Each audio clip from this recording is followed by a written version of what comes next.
E agora, gente, vamos falar de uma mania que muitas pessoas têm: roer as unhas. Você rói as suas unhas? Se não, pelo menos conhece alguém que rói, não é mesmo? Ou já fala assim, tira essa mão da boca, tira essa mão da boca. Não é assim que a gente fala? Aqui na RIC TV Record Itajaí, tem muitos colegas de trabalho que roem as unhas. Né, Matheus Nunes? E muita gente nem percebe quando está lá com a mãozona dentro da boca. O hábito de roer as unhas pode ser associado à ansiedade, nervosismo e outras cositas más. Vamos ver na reportagem. Micael começou a roer unhas quando tinha apenas 10 anos de idade. Ele conta que nunca tentou parar e confessa que nem percebe quando está com as mãos na boca. O estudante de jornalismo, que hoje tem 20 anos, diz que a mania começou por causa da ansiedade.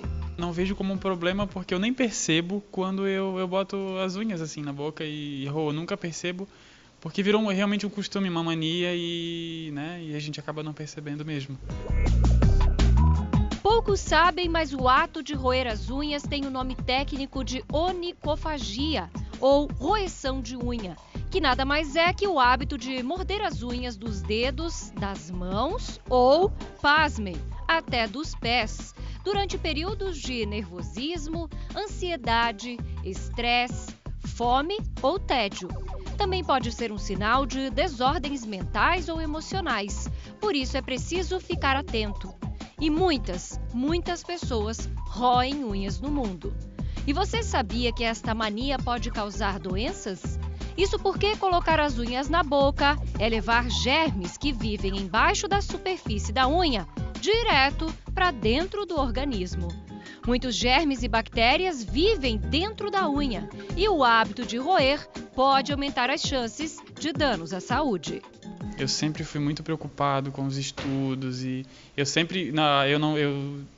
saía da escola e o conteúdo continuava na minha cabeça, a preocupação de tirar notas boas. Então isso foi no ensino fundamental, no ensino médio, na faculdade, no trabalho. Então eu sempre me preocupo muito com tudo. E a unha é um escape. É um escape. E eu também tenho problema no estômago, eu tenho úlcera também por causa de ansiedade. A jornalista Luana Lenk conseguiu superar este vício. Depois de muitos anos roendo as unhas, ela conta pra gente como está agora. Eu roí unhas por mais de 20 anos, mas há 1 ano e meio eu consegui largar este hábito nada saudável.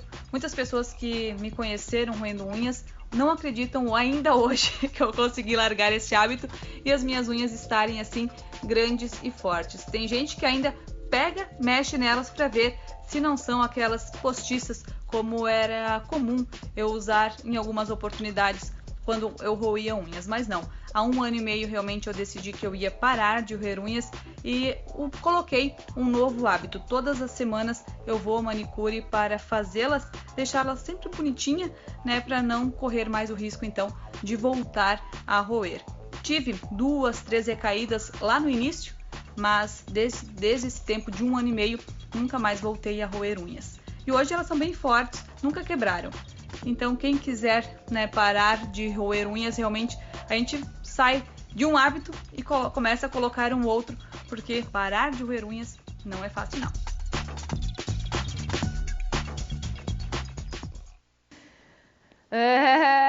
Como nós vimos na reportagem, gente, esse hábito não é nada higiênico, e pode mascarar outros problemas, como a ansiedade. Afinal, quando a gente está ansiosa por alguma coisa ou nervosa com algum fato, é comum a gente descontar ou nas unhas ou em outras coisas. Então, tem gente que desconta mesmo nas unhas.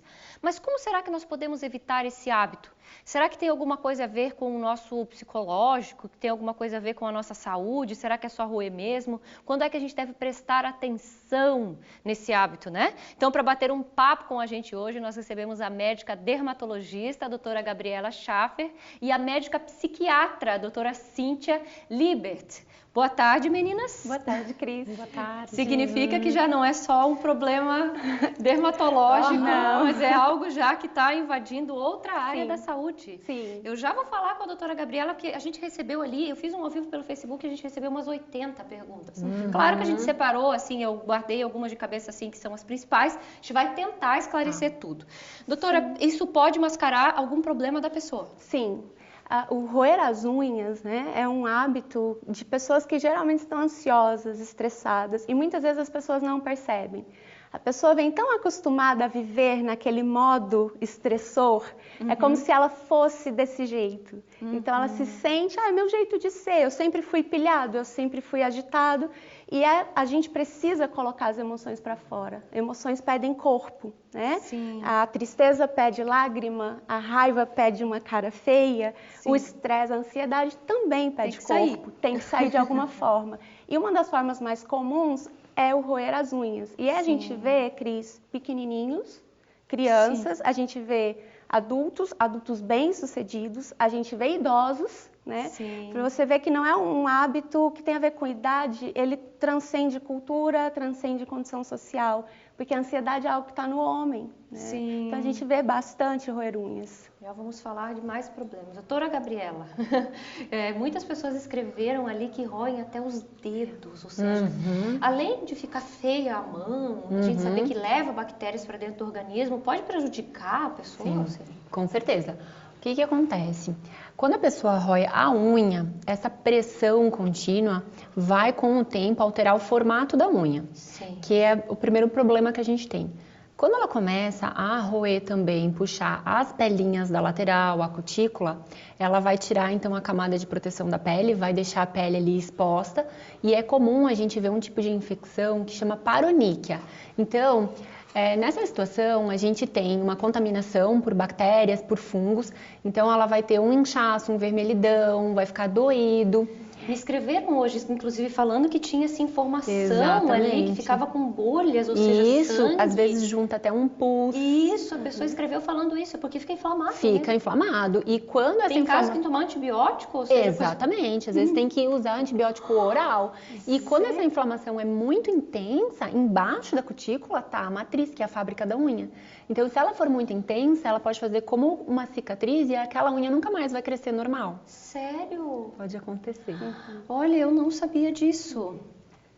Doutora, se falamos agora que pode estar relacionado à ansiedade, a problemas, né, que o ser humano traz ali, é possível, ou seja, quando que a pessoa que rói as unhas deve pensar, não, eu preciso procurar um psiquiatra, um profissional, e depois, né, um dermatologista para a gente ver o que a gente pode fazer. Quando é que diz assim, ó, chega, eu preciso de ajuda? Sim. A gente fala com os nossos pacientes, se está trazendo incômodo, se está trazendo repercussão na vida, tem que procurar ajuda. Uma pessoa que está com uma infecção, que provavelmente é recorrente, porque é um hábito que fica, é uma pessoa que precisa de ajuda. Não é natural você ter infecção numa das partes mais sensíveis e mais inervadas do seu corpo e se habituar com isso. Isso é contra o estado natural do corpo. Mas as pessoas têm muito receio de procurar ajuda porque têm medo, principalmente das medicações. E nós sabemos que lidar com a ansiedade extrapola medicações, as estratégias são diversas. O próprio ritmo de vida da pessoa sendo reescrito já melhora muito os níveis ansiosos. Então, uma vida que é mais organizada, com horários, com uma boa alimentação, prática de exercícios. Muitos pacientes eu recomendo iniciarem atividades para melhorar a consciência corporal, que trabalha a respiração diafragmática. Tem estudos sendo reproduzidos mostrando que a respiração diafragmática associada à consciência corporal. A gente vê na meditação, no pilates, os bebês respiram com aquela barriguinha, que a gente tem uma diminuição de até 30% dos sintomas ansiosos não associados à medicação. Nossa, eu já vou perguntar, doutora Gabriela, agora falaram em passar pimenta, alho, mas depois a gente vai saber o que deve fazer mesmo. Tem pergunta dos nossos telespectadores aqui, ó. A Yara Germano diz o seguinte, as minhas unhas são muito fracas, elas racham, não costumo roer, mas quero saber se pode ser um sinal de problema de saúde. Doutora Gabriela, inclusive, isso foi uma das questões hoje, que a pessoa falava assim, eu não roo, eu quero deixar ela crescer, mas ela é muito fraquinha e ela quebra. Ou seja, o que... aí ela vai ter que investigar. Por que essa unha tá frágil? Pode ser por danos do dia a dia, do próprio manicure, né, do próprio pintar, pode ser uma deficiência de alguma vitamina, pode ser um problema de tireoide. Então tem vários motivos para a gente ter essa unha frágil, né, que às vezes descama, ela meio que sai uma folha, né, ou quebra. Então isso tem que ser investigado, porque com certeza alguma coisa tem. O paciente que já rói unha, ele tem isso também, essa unha frágil, por ação das enzimas da saliva. Então, ele tende a ter uma unha mais fraca. Vai. Assim. Tá. Tem mais perguntas do WhatsApp? Eu posso perguntar para a doutora Gabriela, que foi uma coisa que me perguntaram muito. O que fazer? Ou seja, a gente já falou da parte, né, que envolve todo o organismo com relação à ansiedade, que é o de dentro. Agora vamos falar quando já está saindo, que é a parte das unhas. O que fazer para parar de roer? A gente tem algumas dicas que a gente passa para os pacientes, mas sempre lembrando que essas dicas elas vão ser paliativas, né? Que o mais importante é fazer esse tratamento comportamental. E não é tratar o mal pela raiz. Exato. É só ficar ali cuidando das folhas, sendo que o mal está aqui, onde a doutora já falou. Mas para a gente tentar, assim, colaborar com isso, né? Então, manter, no caso das mulheres, manter a unha sempre feita, pintada. O homem também pode fazer, né? Ele não vai pintar, mas ele pode fazer. Porque quando a gente está com a unha recém-pintada, a gente evita um pouco, né? Sim. A pessoa evita um pouco de roer. Deixar ela mais curtinha, hidratar muito bem para não ficar soltando aquelas pelinhas, não ficar o durinho do lado, né? Então manter bem hidratada. Não, para quando colocar na boca. Que horrível. Se for passar, que passe o esmalte com sabor ruim, porque tem é uma isso? Tem várias marcas. Sério? Ele é uma substância com sabor que chocolate, não dá, né? Brigadeiro. Então, ele não é tóxico, não tem problema, né, com os olhos. Agora, passar uma pimenta e coçar o olho. Tá, e nas crianças pode passar esse esmalte ou não? Pode, a partir de uma certa idade pode. Agora imagina, passar pimenta, alho, né, na mãozinha de uma criança que vai botar no olho, isso jamais. Sim. Olha, gente, infelizmente o nosso tempo vai acabando. Tem pergunta? Tem pergunta. Posso, então, continuar mais um pouquinho? Então, vamos mudar ali a regressiva, que daí eu já sei. A Evanilce diz o seguinte, Evanilce Monari. Roer unha tem a ver com a ansiedade? Eu já fiz de tudo um pouco e não consigo. Paro um pouco quando tomo o antidepressivo e isso me ajuda, mas ainda é pouco, é o que a gente falava. O cuidar aqui é só paliativo, tem que tratar por dentro. Tem que tratar e não achar que a medicação é um tratamento único. Eu acho muito importante as pessoas entenderem que a medicação é um pilar de tratamento. Nenhum de nós se estrutura sobre um único pilar. Nós precisamos de outros pilares. Então, a vida inteira precisa ser reconstituída. A pessoa que vive nesse modo ansioso, ela tem um estilo de vida. Geralmente são pessoas perfeccionistas, apressadas, que se cobram muito. Então, é um reescrever do ser. E esse ser se traduz externamente com comportamento, sendo que um deles é o roer as unhas. Ai, mas não é fácil. A gente sabe que não é fácil. Doutora Gabriela não rói as unhas? Não. Nem faz assim? Não. Doutora também não. Então significa que tá dando certo, né? Tá bom, não temos mais perguntas, né? Meninas, acho que até deve ter, mas não vai dar tempo. Infelizmente, nosso tempo acabou. E fica até o convite, né? Como a gente fez ali reportagem de um pessoal que estava roendo, a gente pode voltar no futuro, ver se conseguiram parar. O pessoal que está em casa acompanhando, ver se seguiu as dicas, interage com a gente volta sobre esse assunto. Muito obrigada. Obrigada. À tarde eu vou lá daí no seu consultório e depois vou continuar. Brincadeira.